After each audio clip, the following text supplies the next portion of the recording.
us. Okay, so until people are joining, I would appreciate you that you could introduce yourself a bit, since I have seen you from Women Ascension. Your session over there, and you look perfectly so beautiful right now. So I'm really really interested in your session.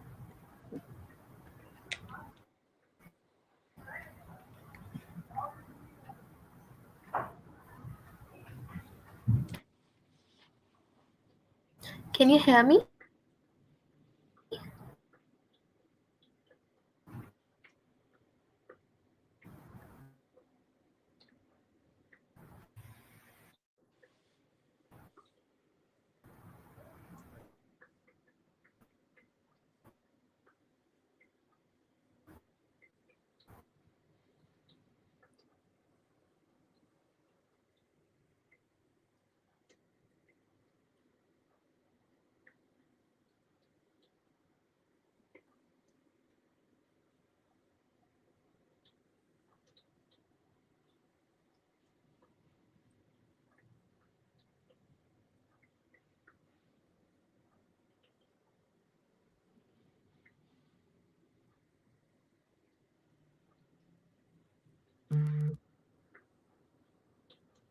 Ah,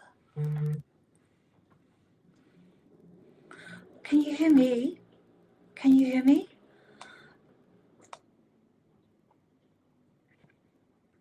Hello, good afternoon. Hi, my name is PETRINA, and I'm here today to talk about the wounds that you cannot see and understanding emotional violence. I think no individual possesses the capacity to confront emotional violence in isolation. It's a collective and it's a cooperative endeavor, and it's imperative to address the fundamental causes and, empower us to initiate today to make the changes. Moreover, it's essentially that we involve everyone collectively, that's male, females, all of us together. So, my name, a little bit about myself. I'm studying to be a forensic psychologist. I have quite an extensive past, but for the sake of today's presentation, I'm a survivor leader. I was sex trafficked as a very young girl, and I've made my life's mission in working in advocacy to raise awareness of sex trafficking and, in particular, gender-based violence. So today we're looking at emotional violence. So the World Health Organization defines emotional violence. It also can be referred as psychological violence or emotional abuse, and they are used interchangeably here throughout this webinar today. And it's the intentional misuse of power or coercion. So, emotional abuse does not yet receive the same attention as physical abuse or sexual abuse or even neglect. So, today's webinar considers the nature of emotional abuse generally, and in particular, we're going to be concentrating on verbal abuse. And it calls, as I said, for a collective shift in our perception, not just individually but collectively, and preventing and in responding to the problem. Now, the issue of emotional abuse is often overlooked, and however, it is just as harmful, and I would argue, from my own lived experience, it's probably more of a threat than any other form of trauma because of its insidiousness. Now, verbal abuse happens when someone uses their words to attack, ridicule, humiliate, shame, or degrade us. And mainly it's about rejecting another person, it's about ostracization, and it frequently involves exerting control, and it's abusing our position, and it may be a position of power or privilege over someone else or a group, or maybe somebody that's feeling vulnerable or marginalized groups. So recognize and addressing these damaging behaviors is crucial to protecting individuals from the unseen but powerful emotional scars they leave. Now, a little bit of briefly about the effects of emotional violence. There's a 2025 study in the British Medical Journal, and it explores how physical and verbal abuse relate to lifelong mental health and exposure trends. And it defines emotional violence as verbal abuse that, as I said, that controls, ridicules, degrades, or in particular, in studies have shown that with children it impacts neurodevelopment and it leads to long-standing health problems, and it actually changes the way that the brain is neurobiologically responds to how we interact with one another. It really does create very long-lasting intergenerational effects. So, verbal abuse affects about 1 in 3 children globally, and I think you can see there's some rates there. And in particularly in Vietnam, 43, India 22%, Brazil and the USA 38%, and it's linked to adverse health outcomes throughout life. And the reason why I'm talking about that and bringing that to your attention is because very often the language we use is learned behavior, not just from social media, not from what we watch, not from what we listen to or the company that we keep, but very often it's about the people around us that use language, and we can tend to imitate, or it's learnt behavior. It's a way of communicating that we've learnt. So gender influences emotional violence, with males engaging in direct aggression and females it's more indirect, but both experience similar harm. And in that particular study, it was looking at suicide and suicide ideation. And there's a strong correlation of women that experience high levels of emotional violence having suicidal thoughts. So it is really very urgent that we address it. So, examples of emotional violence or verbal violence. So, we probably know all of these, but these are insults and they're name calling, and they're using hurtful, personal, and derogatory names. So, we may be repeatedly putting somebody down. We may intentionally or may be unintentionally doing that. We may be shouting, we may be raising our voices, we may be deliberately, through raising our voices, trying to intimidate somebody and trying to silence them. And we can make threats. And whether we mean them or not, they can be physical, they can be sexual, they can be threats to hurt the victim's loved ones or threats to harm even ourselves. But they belittle and they mock, and they involve ridiculing someone due to their appearance, it may be their intellect or their disability. Now, there's a particular area of emotional violence that I'm particularly very interested in. It's very correlated to trauma bonds and sex trafficking. But for today's, what we're going to concentrate on is in the context of emotional violence. Now, the American Psychological Association in 2023 characterizes gaslighting as a manipulative tactic where an individual seeks to instill doubt in another person's perceptions, their experiences, or their understanding of events. It questions their reality and distorts the person's view of themselves and others. So it's surrounding denying, lying, or minimizing another person's feelings. Now, undermining a person's reality involves gaslighting. Now, where the perpetrator denies or distorts events, facts, and the victim's feelings. Now, this form of manipulation causes the victim to doubt their own memory and their own sanity. Now, research suggests that gaslighting represents a form of epistemic violence. It's defined as an assault on an individual's ability to trust their own knowledge and perceptions of reality. It makes you question yourself. And in contrast, the research indicates that gaslighting is a form of psychological abuse. Now, gaslighting is best understood by analysing the tactics used by perpetrators and their impact on victims. As said, it's a type of psychological abuse that involves actions like challenging a person's perceptions or reality, and it leads to a pervasive sense of doubt.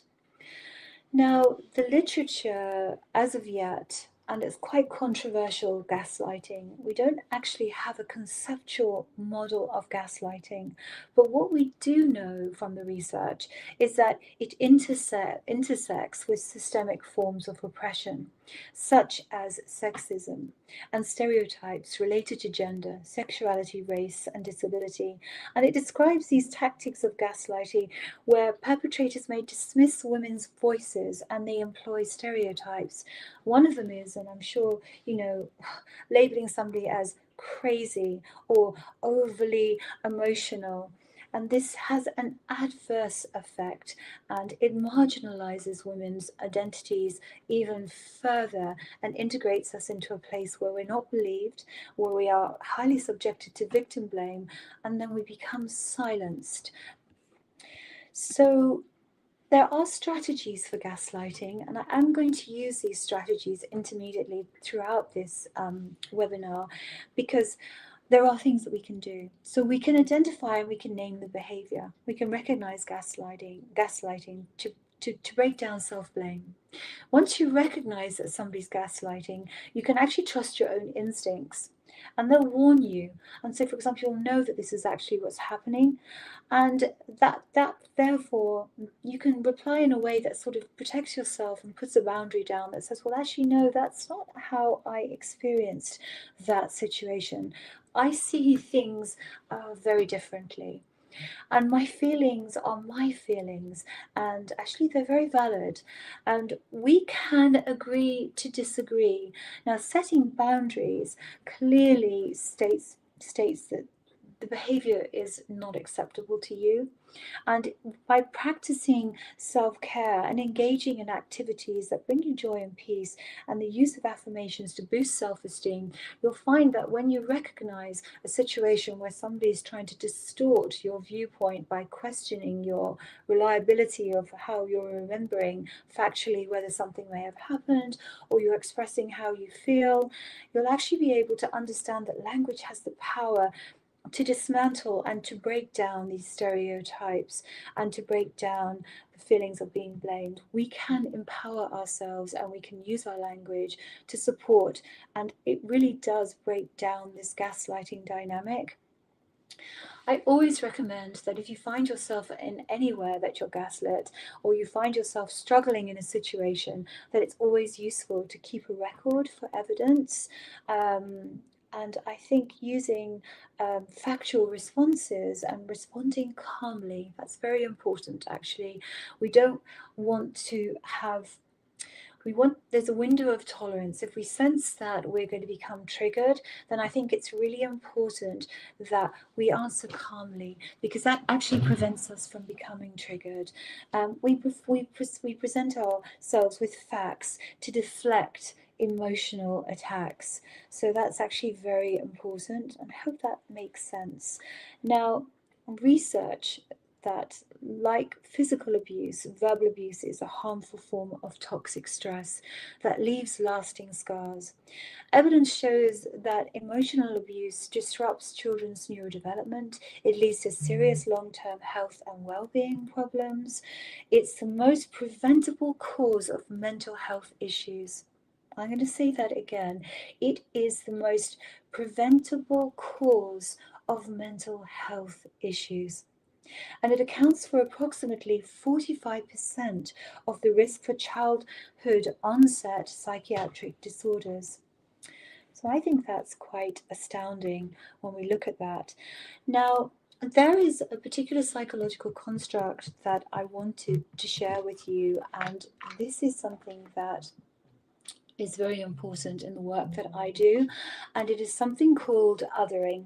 So, othering defines and secures one's own identity by distancing and stigmatizing another.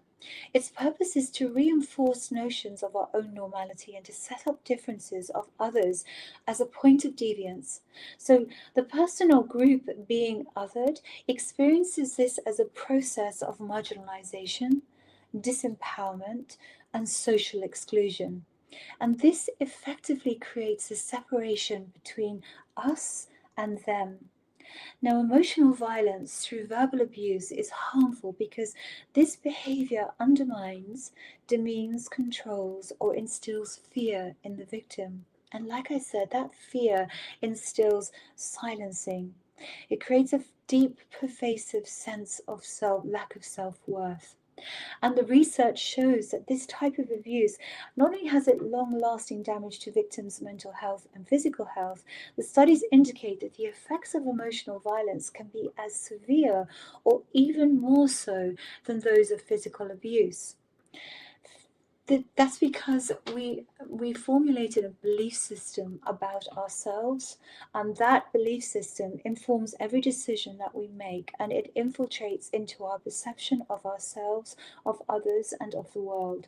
And if we have a very through consistently being subjected to emotional violence, and we're othered because maybe we, like for example with my own life, trafficked into prostitution from where I stayed for a very long time before I had the courage to undertake the arduous journey of reclaiming my sense of self. I lived in the margins for a long time and I never spoke up because I didn't feel that I inherently internalized the stigma. So othering is very, very important. Now, as I said, emotional abuse is pervasive, it's an insidious form of violence, and it leaves no visible scars. And the language is tends to be scapegoating. So we marginalize individuals and groups, so we position them as fundamentally different from societal norms. And actually, conclusively, it's been shown, it's unequivocal that we really do have to challenge societal norms, because they're recognizing us versus them mentality, and it's essential to foster understanding and change the context of emotional violence or othering. So there's an inherent belief within society, within societal norms, or the preconceived notions that we have of outdated stereotypes, that a person somehow deservedly deserves to be spoken to like that. Now, dehumanization, we become desensitized to other people's suffering. This occurs because we unintentionally, just as I said, we marginalize individuals or groups by perceiving them almost as if they're not human. And research indicates this is why people or groups engage in harmful behaviors, such as verbal abuse, without feeling any guilt, remorse, or empathy. So, stigmatization and scapegoating, unfairly blaming marginalized groups, societal issues, crises, or diseases. Ethnic communities historically scapegoated, face blame and abused to deflect responsibility.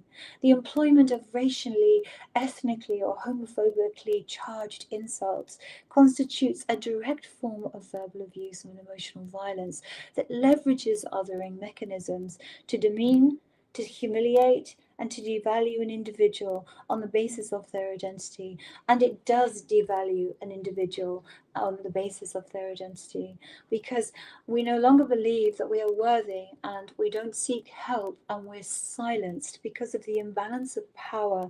And these power disparities play out in a way that victims are silenced. And the biggest thing we can do is we can believe somebody when they come and tell us that they're subjected to emotional violence, believe victims, validate victims. And that is how we can break free from these intergenerational chains of emotional violence. Now, I wanted to mention this briefly because cyberbullying is another type of emotional violence that we're seeing. It's a significant form of violence that we're seeing that spreads through, as we said, media, electronic media, and it raises very serious concerns for adolescents, families, and schools. Now, research demonstrates that cyberbullying affects a notable proportion of young people. And I think these estimates range from about 6.5% to 35.4%. Now, the occurrence of both traditional bullying and cyberbullying, and in our case, traditional bullying encompasses, it's an umbrella term, but it is one facet of that is emotional violence. It highlights the ongoing presence of emotional violence in digital spaces that are very often unregulated. Both victims and perpetrators often face increased psychosocial difficulties, social dysfunction, and a reduced sense of safety and belonging at school or in a work environment or wherever you may be. So, importantly, cyberbullying is linked to severe depression, substance misuse, suicidal thoughts, and suicidal attempts among adolescents. And females, the research shows, are more vulnerable than males when it comes to emotional violence. Now, risk factors include spending more than 3 hours online. So these are preventative measures that we can undertake. But risks are 3 hours online each day using webcams, sharing personal information, and engaging on online harassment. Now, both victims and perpetrators frequently report higher levels of emotional and social problems.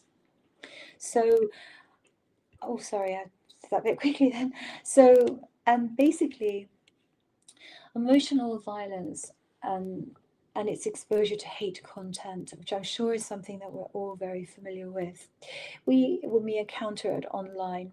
Now, we've discussed about how it reinforces harmful attitudes and stereotypes towards vulnerable groups.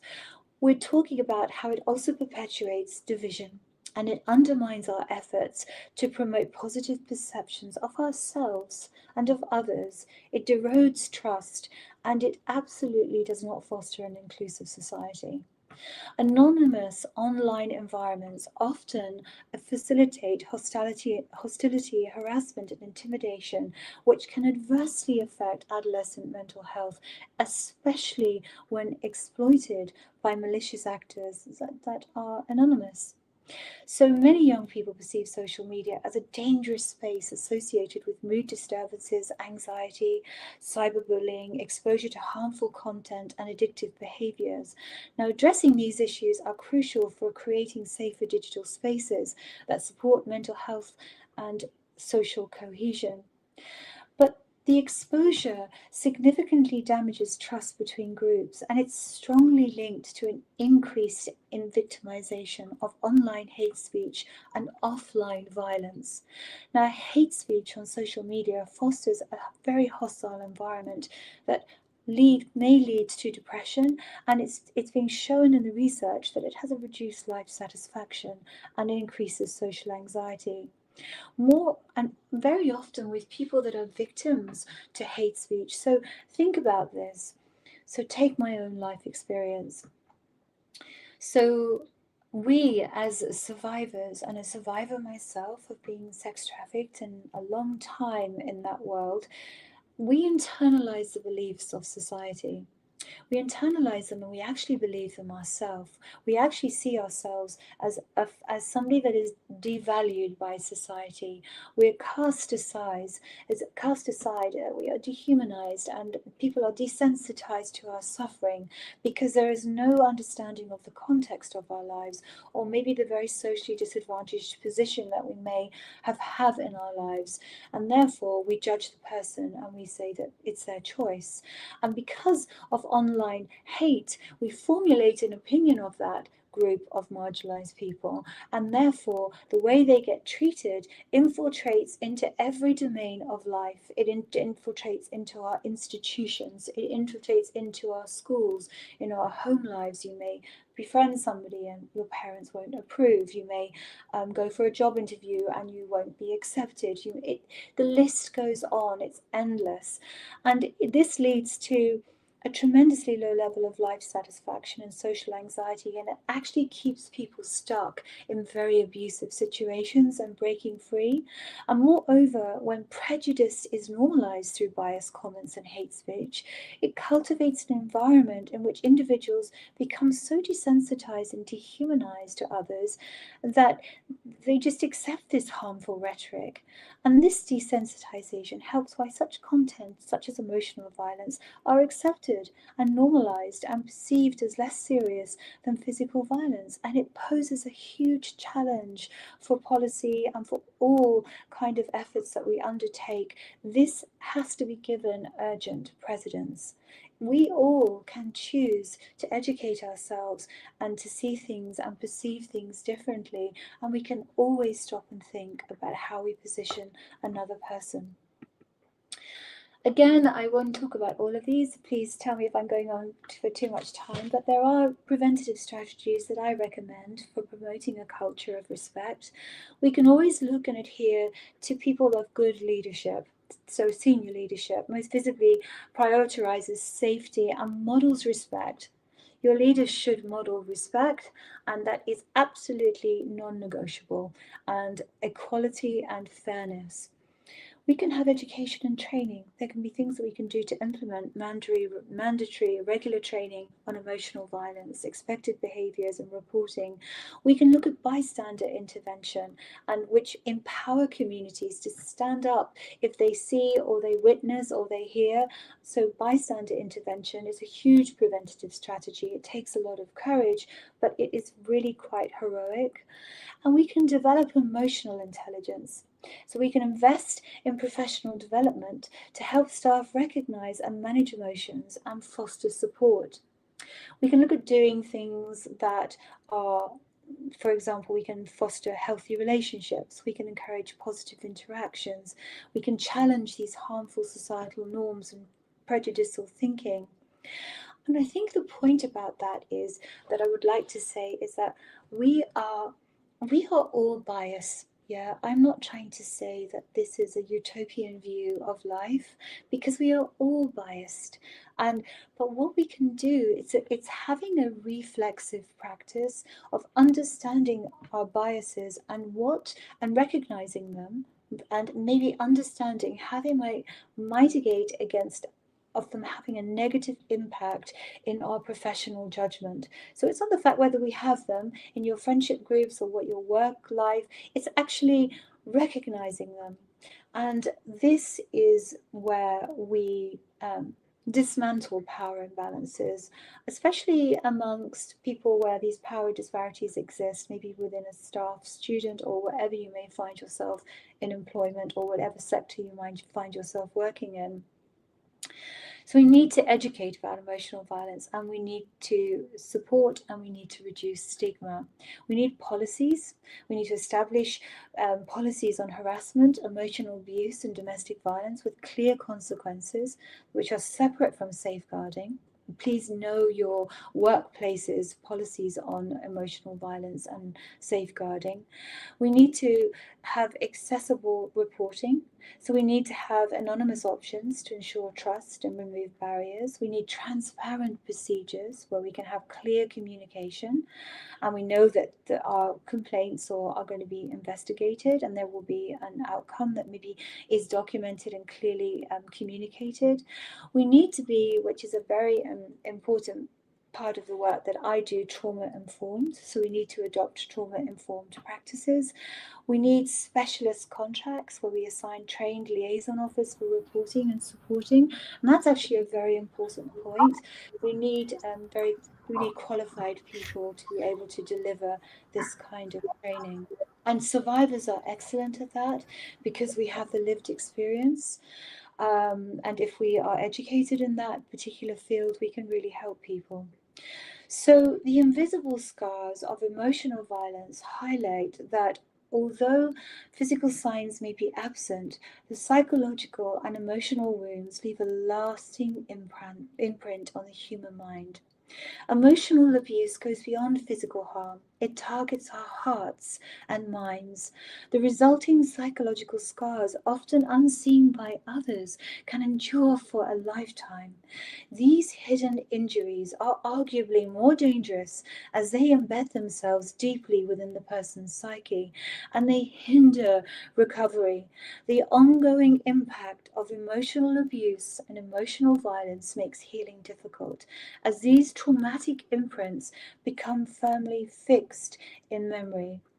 We must shed light on the complexities of healing these covert wounds and highlight the severe damage caused by disparaging words, urging recognition and interventions for their unseen psychological scars. And Henry Wadsworth Longfellow, which is a great quote that I love, he said that all individuals carry secret sorrows which the world knows not, emphasizing that trauma is a profoundly personal experience that requires recognition for healing to begin. Now, before we leave this topic, I wanted just to explain what trauma, a little bit about trauma, very, very briefly. But I wanted to explain it from two perspectives. So, trauma is defined by the Diagnostic and Statistical Manual of Mental Disorders, the fifth edition. It talks about the exposure to actual or potential situations such as death, severe injury, or sexual violation. Or this exposure can occur through directly experiencing traumatic events, witnessing them firsthand, or learning about trauma experienced by family or friends, or repeatedly being exposed to distressing details of traumatic events. Now, trauma is not what happens to you, okay? It's what happens inside you as a result of what happened to you. And this is by Gabor Mate. He says it's not the event itself, but the wound it leaves inside, the disconnection from self and others that results from overwhelming stress or emotional pain. So, oh, I think I said that. So, sorry. What we can do with So what we can do, what I tend to do with the work that I do, is that there is something called SAMHSA, and it's the Substance Abuse and Mental Health Services Administration. It's a concept of trauma and the guidance for a trauma-informed approach. And it has four assumptions, and they're known as the four R's, and it is a lot of the work that I involve as a survivor leader and raising awareness. A lot of what I do is premised on looking at trauma and how we can be more trauma informed. But I wanted to give this to you today because I wanted you just to sow that little bit of seed of that awareness, to understand that it's trauma releases. So a trauma informed approach recognizes the widespread impact of trauma in the cases of emotional violence and explores ways of recovery. We recognize the signs and symptoms of trauma in individuals. We respond by incorporating trauma informed principles into professional practice through policies, procedures, and practices that promote trust, dignity, respect, and hope. And this approach aims to address power imbalances and gather very reliable information. And it resists re traumatization, re victimization of survivors, as well as secondary vicarious trauma experienced by first responders or interviewers or health professionals, or just in our friendship groups in our everyday walk with life. Vicarious trauma is experienced when we consistently witness and are a bystander to somebody emotionally being speaking aggressively or violently to another person, and we hear and we don't say anything, and inwardly it causes a lot of harm because it's a terrible thing to witness, and we stay silent, and we're, as a bystander, we can very often, the research shows that we become complicit because the perpetrator that is speaking violently is asserting a place of control and intimidation, and very often the person that is receiving it is often very vulnerable. So, the worst sin towards our fellow creatures is not to hate them, but to be indifferent to them. And that's the essence of inhumanity. So, I would like to leave you with that.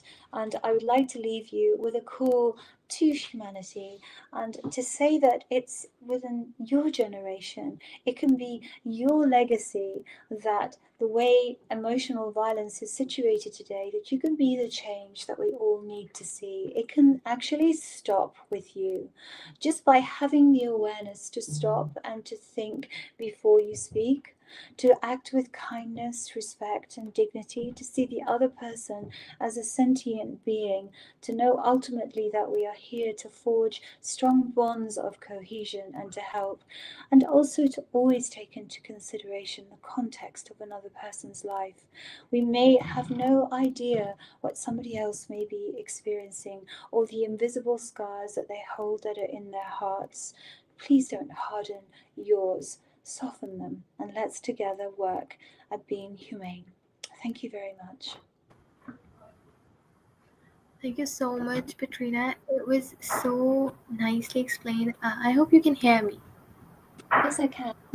I can. Thank you very I It's can. great. Okay, so would you mind taking a few questions? Like one or two might be. Yes, of course. I just have to write them down. That okay? Yep. Let's go. Sure. I'll ask Afifa to read it out to you. Yes. So the first question is that sometimes we meet people who hurt others because they themselves are hurt. So how do emotional wounds influence behavior and how can we deal with such people with empathy? So when we meet people who hurt, we meet people that hurt others. So you're sort of saying, how can we deal with somebody that is being emotionally aggressive towards us? Is that the question? Yes, this is the question. Okay, so well, thank you very much for the question. I would say that your actions should focus on protecting yourself. So, setting clear boundaries and knowing when to seek support or knowing when to distance yourself. But always, what I suggest doing is we prioritize safety. So, if you feel physically threatened or in danger, remove yourself from the situation and immediately contact people for help. Now, practicing self care, um, surround yourself with supportive people, and that can aid in your own healing process. Um, the part of what this talk is today is what I would like to take away from you is that. We could talk about it's such a huge topic. There are so many areas that we could branch off with this, and we could discuss just one. And but it's about how it's not about avoiding it. It's about how you can talk about your experiences with someone you trust. And if you find somebody that you don't trust, then I would suggest that you enforce boundaries and stay calm and avoid reacting emotionally. This can escalate the situation. Remain composed and retain your, and also minimize the interaction. So, contact with the person. So, assess the situation because it's very difficult in that context. We're not saying to be except that you cannot change people as well. Sometimes you can only control your own actions and reactions, and trying to change the other person very often leads to disappointment. Does that make sense? Has that answered your question? Yes, you have answered my question. And the next question we have is in a fast paced world, emotional burnout is common. And how can young people create a balance between their responsibilities and emotional well being? So, right, just let me write that down. So, how can young people avoid burnout? That's a really good question.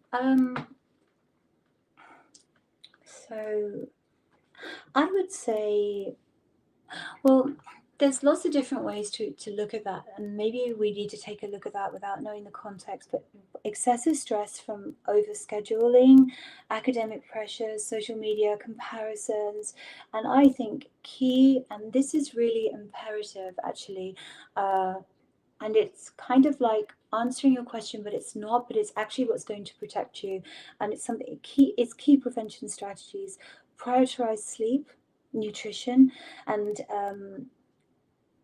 the way to avoid burnout is by high levels of self-care. And if you find yourself avoiding things that we talked about by reducing social media pressure, limit the time on social media.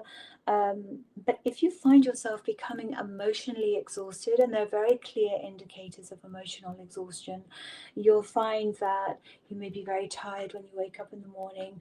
You may find that you don't have the same motivation. You may find that you are taking longer to do everything. You may find yourself scrolling, just numbing, scrolling, what they call freeze. Um, I think we need to talk to people that you can trust about your stresses. Don't be afraid to ask for help from trusted friends or family or whoever's in your work environment, and just really take really good care of yourself. But emotional burnout is something that's really interesting. It very happens with people that have very high levels of empathy, and this is why, again, it's about setting very clear boundaries. Boundaries aren't there to harm another person, boundaries are there actually to safeguard another person. How we help people who are emotionally very challenged is by not taking the stance of what we've talked about today, about being dehumanized to their suffering as a defense mechanism, as a means of protecting ourselves, and therefore we become complicit, and that runs the risk of silencing. We actually do it by actively listening, by asking how we can help, by opening up open-ended questions, and by looking at ways that we can engage a support network around us. So um, but without understanding the context any more than that, I don't think I think it's primarily on preventing strategies and learning, how to hold a safe space. You can also orientate a person back to a very safe space. There's a lot of grounding techniques that you can use, very simple techniques that you can use for yourself and that you can use for the person that may be becoming very dysregulated. But if you don't become dysregulated, you remain calm and you're not personalizing it, and you're opening up questions where you're listening, then you're going to be able to hear, and there doesn't stand the risk of yourself becoming triggered or perhaps taking something very personally. And so that, and there's a whole talk on that I do that is all about helping emotional burnout. Does that answer your question? Yes, thank you so much for your answer. And that answered my question as well. So, we should wrap up the session. And I truly wish that we could continue the session, but due to the time constraints, we will have to conclude here. And we hope to connect you with the LinkedIn as well. And your insights were very thoughtful, relevant, and extremely valuable. So I'm confident that this session will leave a meaningful impact on our listeners as well and help them reflect more deeply in the emotional wounds we often overlook as well. So thank you so much for your time, and the audience found this session highly engaging, and we sincerely appreciate your presence today. Thank you very much for having me. I'm honored. Thank you. A heartfelt thank you. Thank you so Thank you much. so much. Thank you. Thank you so much. Yeah, I would also like you to thank over here, since you literally did an amazing job. You were worried for like no use. I think you did so great. I personally think, this was a topic, here in Pakistani audience really need to be discussed a lot. Things like emotional violence is very common in this country, and I think a lot of people over here will get some insights and get some betterment out of here. Thank you so much. I really genuinely appreciate it. I thank you so much. It was an absolute honor. Really. Thank you for having me. Thank you Thank so you much. so much. Okay, everyone, to Allah Hafiz. Bye bye. Bye bye. Goodbye.